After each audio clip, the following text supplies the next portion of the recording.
Jai Shri Ram. Tirumangai alwar comes last in the lineup of alwars, and he is known as Kaliyan by Krishna himself because he can dispel the darkness of ignorance that surrounds us in Kali Yuga. Therefore, he was called Kaliyan by Krishna himself. He refers to himself as the king of Tirumangai and Parakalan in his poetry, in his verses. He was a contemporary of the Shaivite saint Tirujnana Sambandar and also lived around the time of Tondaradipodi Alwar, 8th century AD. Tirumangai Alwar's works are called Periya Tirumoli, 1084 verses, and Tirukuran Tangadam, and so many other works are there. Tirumangai Alwar is known as the Amsa of the Sarangam, Krishna's bow. His father was a small chieftain for the Chola king and trained his son in martial arts. So he was also good at poetry and music and was known as a good poet also. The Chola king was pleased with the Alwar's devoted service and crowned him the king of Tirumangai. And so he was busy doing the administration of the kingdom. Around this time, there was a girl, Kumudavalli, who was believed to be a Deva Kanya and who had come to the world owing to a curse of a rishi. She was found as a tiny baby in a pond of lilies and was brought up with great love and care by her father, who was a doctor. The girl grew up into a great beauty and was the talk of the town. Tirumangai Alvar came to hear about her charms and came over to her father's place, where he promptly fell in love with her and approached her father asking for her hand in marriage. Bhakti and spiritual awakening came to the Alvar through this divine girl who was devoted to Sri Ranganatha. So Kumudavalli agreed to marry him if he fulfilled two of her conditions: that he should embrace Sri Vaishnavism by receiving Pancha Samskaram from an Acharya, and he should serve the devotees of the Lord by hosting a grand lunch for 1008 of them every day. The Alvar, eager to please her, promised to fulfill both her desires. He approached a Vaishnava Acharya named Tirunayur Nambi, became his disciple, and Tirumangai Alvar thus married Kumudavalli, and he was busy in keeping his wife happy. Beautiful wife, he was keeping her happy. That was what bothered him all the time. He diverted all his funds to the service of Bhagavatas. So he could not then pay much attention to his state duties or to the Chola king. So the king sent messengers to collect his share of taxes from the Alvar, who had by now emptied the treasury and it was penniless. So the Alvar was now caught between his loyalty to the king and his promise to his wife. He prayed to Krishna. When no help was forthcoming, he went on a fast for 3 days, complaining bitterly to the Lord for not lending a helping hand. And in a state of great sorrow and righteous indignation, he demanded that the Lord should come forward to protect him.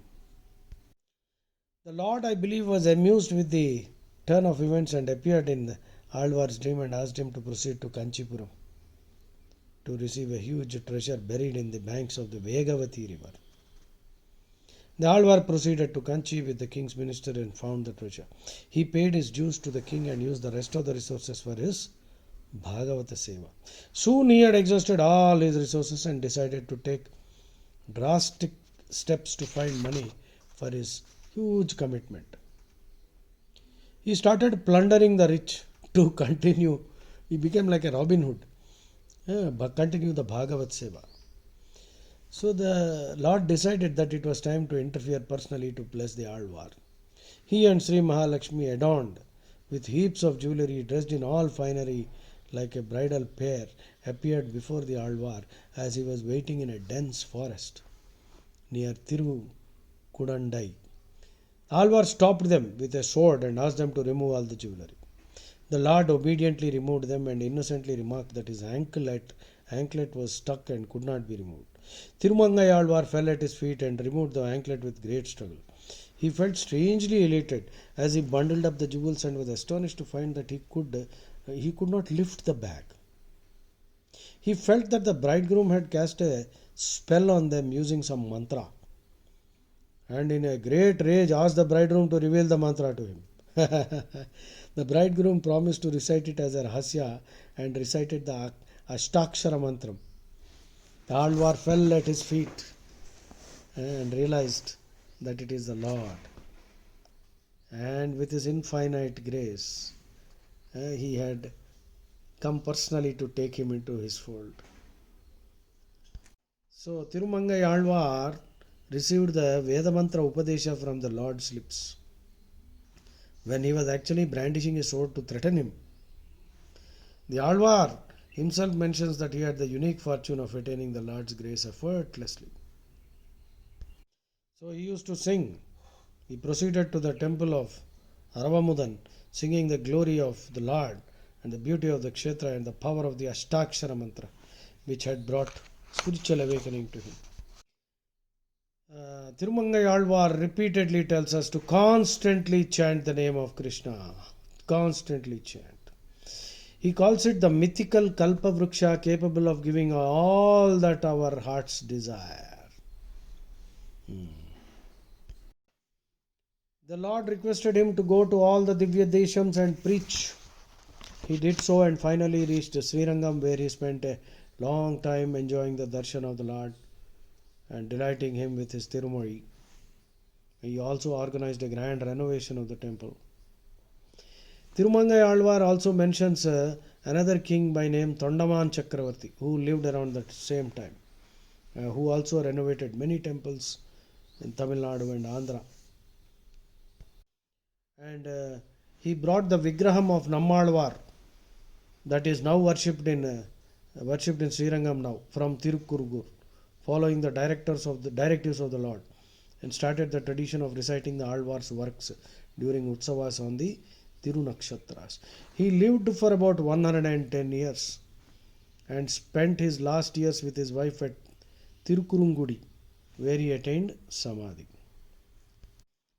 It is also said that while he was singing to the Lord at Tirukannamangai temple, the Lord is supposed to have asked him to explain the meaning of a verse. And the Alvar told the Lord to approach him as a student if he wanted to learn more about his verses, and the Lord promised.